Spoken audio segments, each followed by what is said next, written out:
부동산 신문 읽어주는 공인중개사의 땅사업TV 임동성입니다. 매일경제 부동산 신문이고요. 부동산 주요 뉴스인데 환율이 나왔네요. 요즘 환율이 엄청 올라가는 것 같아요.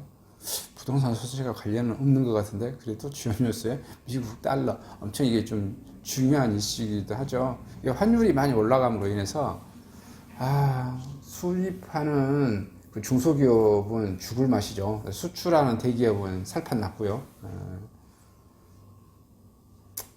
중소기업은 비싸게 사와가지고 대기업한테 싸게 납품하네요. 그리고 대기업은 비싸게 팔고 돈 많이 벌고 어떻게 대기업이 생명력이 더 좋고 하는데 대기업은 더 좋아지고 중소기업은 이게 세상살이가 항상 좀 그렇습니다. 뭐 평등한 게 어디가 있겠습니까?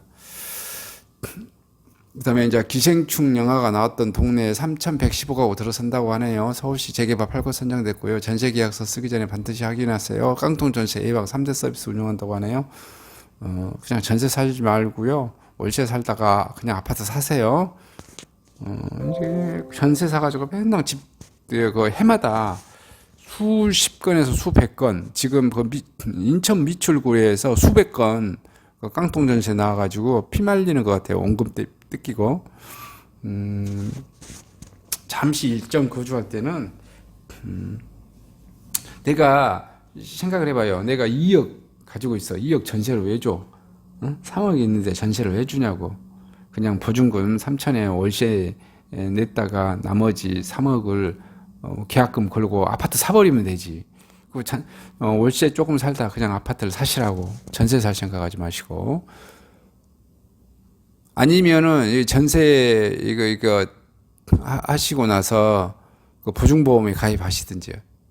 그러면 뭐 제일 낫겠죠.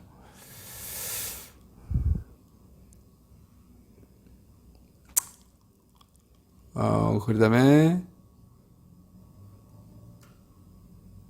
한국경제신문 한번 봐보겠습니다.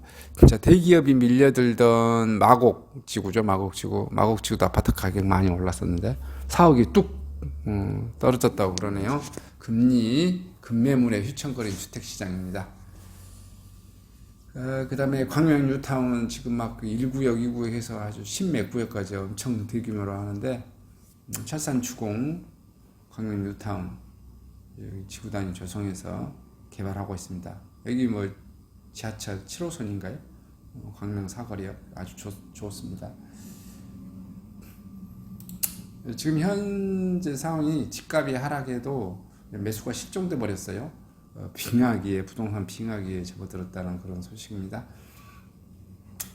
기준금리 사상 첫 네 번째 연속 인상, 주택 매수 심리 주택이요. 올 하반기 금리 추가 인상 예상되고요. 거리 절벽 갈수록 심화되고 있습니다. 국내 기준금리가 사상 처음 4차례 연속 상승하면서 부동산 시장이 본격적으로 얼어붙을 전망이고요. 이자 부담으로 주택 매수세가 입주되면서 사실상 거리가 끊기고 집값 하락세가 가팔라지고 있고요. 거래량이 눈에 띄게 줄고 매물이 점점 쌓이고 있습니다. 특히 올해 추가 기준금리 인상이 예상되면서 주택 매수 심리가 위축되고 집값 낙폭이 더욱 커질 것으로 보이고요. 집값 급등에 따른 피로감 누적과 대출 규제 강화, 새 정부의 부동산 정책에 대한 불확실성 등이 다양한 하방 요인들로 한몫하고 있고요. 한국은행 금융통화위원회 금통위가 지난 25일 연 2.25% 기준금리 연 2.50%로 0.25 인상했고요. 기준금리가 지난해 8월과 11월 올해 1, 4월, 1월, 4월, 5월 0.25씩 5차례 오른데 이어 지난달 사상 처음으로 한 번에 0.50을 올리는 빅스텝이 단행됐고요. 4차례 연속으로 인상을 단행한 건 이번이 처음입니다. 금통위가 연내 2차례 회의에서 기준금리를 0.25에서 0.50을 더 올릴 것으로 예측하고 있고요. 연말까지 기준금리를 3%대로 오르면 대출금리가 7에서 8%로 오를 가능성도 제기되고 있고요. 최근 서울 아파트 매매 거래 중 하락 거래 비중이 절반을 넘겼고요. 3분기 서울 아파트 매매 거래 가운데 직전 거래 대비 가격이 하락한 하락 거래 비중이 절반을 넘길 것으로 나타났고요. 하락 거래 비중이 10년 만에 가장 높은 수치를 기록하고 있고요. 자, 부동산 플랫폼 업체 직방이 2014년 1분기부터 올해 3분기까지 국토교통부 실거래가 공개 시스템 자료를 통해 아파트 매매 거래 자료를 전수조사한 결과에 따르면 서울 하락 거래 비중은 54.7%로 나타났고요. 올해 2분기 41.5% 대비 13.1% 상승한 수치고요. 집값이 급등했던 2020년, 21년만 해도 하락 거래 비중이 20%에서 30%대를 기록했고요. 상승 거래 비중의 절반은 웃돌았습니다. 올해 3분기 전국 하락 거래 비중이 48.6%로 나타났고요. 서울 아파트 거래량도 크게 감소한 것으로 나타났는데 올해 1분기 아파트 거래가 서울에 3,333건, 전국 74,902건으로 2014년 이후 분기별 최저치를 기록했고요. 황명진 직방 빅데이터리장 거래량이 감소하면서 하락의 거래 비율을 나타낸 최근의 동향은 아파트 시장 침체기로 전환이 진행되고 있듯 신호를 해석할 수 있고요. 고금리와 불경기 등 아파트 시장으로 둘러싸여 대여건이 여전히 우호적이지 않아 거래 감소와 하락 거래 위주의 상황으로 당분간 이어질 것으로 전망된다고 밝혔고, 부동산 시장에서 눈치보기 장세가 이어지면서 거래가 사실상 끊겼고요. 서울 부동산 정보공장에 따르면 지난달 서울 아파트 매매 건수가 633건으로 집계되는데 아직 등록 신고 기한이 30일 남아 매매 건수가 더 늘어날 것으로 보이나 지난 2월 세웠던 역대 최저 기록을 밑들 것으로 보이고, 올해 서울 아파트 매매 건수가 1월 1090건, 2월 820건, 3월 1430건, 4월 1755건, 5월 1748건, 6월 1079건, 7월 633건입니다. 자, 아파트 매매가 변동률을 보이니까 쭉쭉쭉 떨어지네요. 서울, 수도권, 전국 모두가 다 떨어지고 있고요. 주요 변동률도 보면 노원구, 도봉구, 성북구 다 마이너스 21, 마이너스 18, 이 정도 수준이네요. 집가 하락이 갈수록 뚜렷해지고 서울 아파트값 3년 6개월 만에 가장 큰 하락폭을 이루고 지난달 5월 다섯째 주 마이너스 0.02부터 13주 연속 하락세를 이어가고 있고, 한국부동산에 따르면 넷째 주 22일 기준 서울 아파트 매매가격 지수가 마이너스 0.09 대비 마이너스 0.11 떨어지며 하락폭이 확대됐고요. 이는 2019년 3월 1주 마이너스 0.11 이후 3년 6개월 만에 최대 하락폭입니다. 노원구 마이너스 0.23, 공릉 중계 하계동 2주, 도봉구 마이너스 0.22, 쌍문 청동 2주, 성북구 마이너스 0.21, 기름 봄동 대단지 위주로 하락폭이 확대됐고요. 금천구 마이너스 0.11, 독산 시흥동 위주로 송파구 마이너스 0.10, 잠실동 대단지 위주로 영등포구 마이너스 0.10, 물레 당산동 위주로 관악구 마이너스 0.09, 봉선동 위주로 하락하며 지난주 대비 하락폭을 키웠습니다.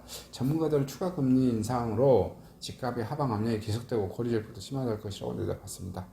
권대중 명지대 부동산학과 교수는 올해 하반기 추가 금리 인상이 예상되며 금리가 또 오르며 주택 매수가 위축되고 거래절벽이 더욱 심화될 것이고, 권 교수는 금리 인상이 이어질 가능성이 크고 거래량 감소 등 거래했을 때 집값 하락세가 계속될 것이라고 보고 있고, 금리가 계속 오르면 내년 상반기까지 부동산 시장의 침체를 이어질 수 있다 라고 더 붙이고 있습니다. 지금 이게 핵심이죠.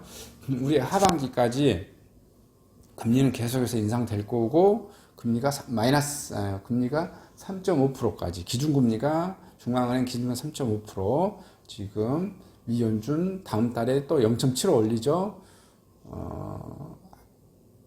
한국이나 미국이나 기준금리가 3.5 이상 가버릴 수가 같고, 한국은 0.25, 0.5 이렇게 올리지만 미국은 0.75 이렇게 올립니다.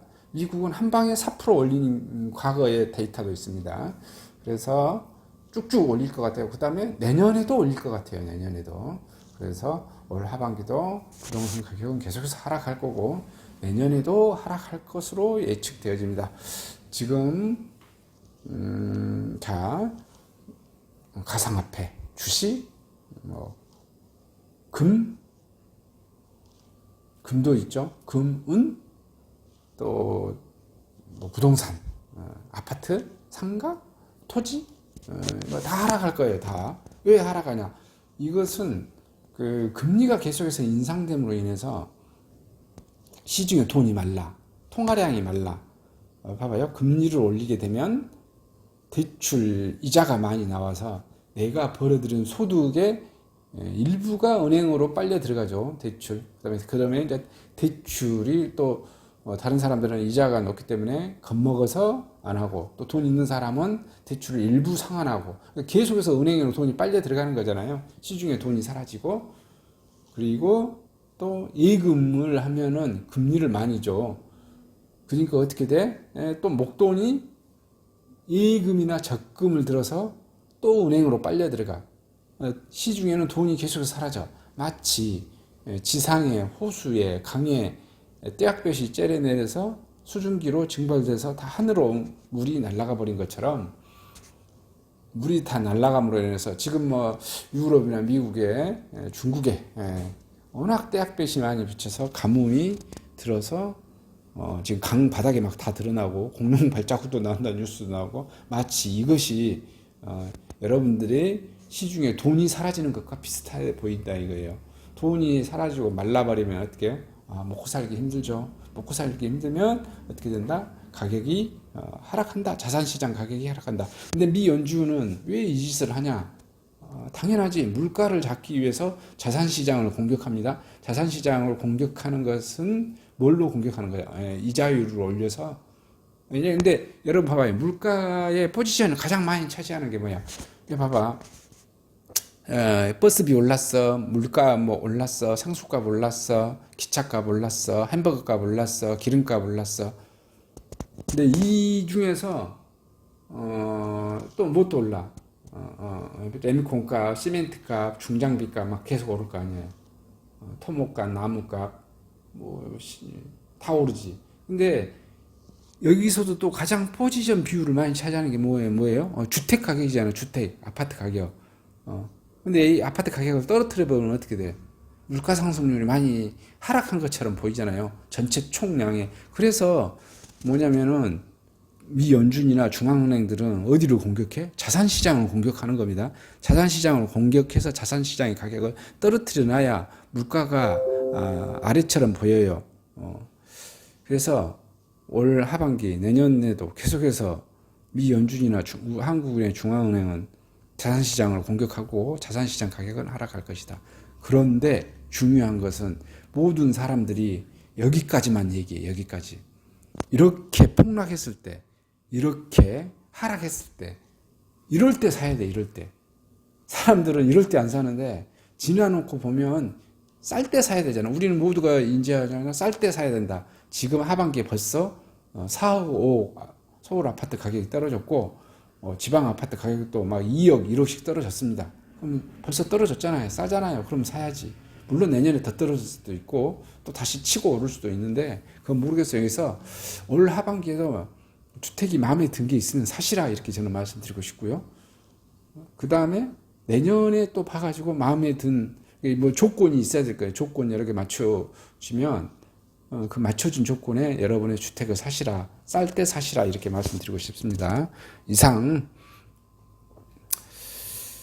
금리 인상으로 인해 가지고요 집값 하락에 매수 실쟁, 부동산이 빙하기 진입했다는 소식 전해드렸습니다. 근데 이 빙하기 때 사야 된다라는 말씀을 전해드리겠습니다.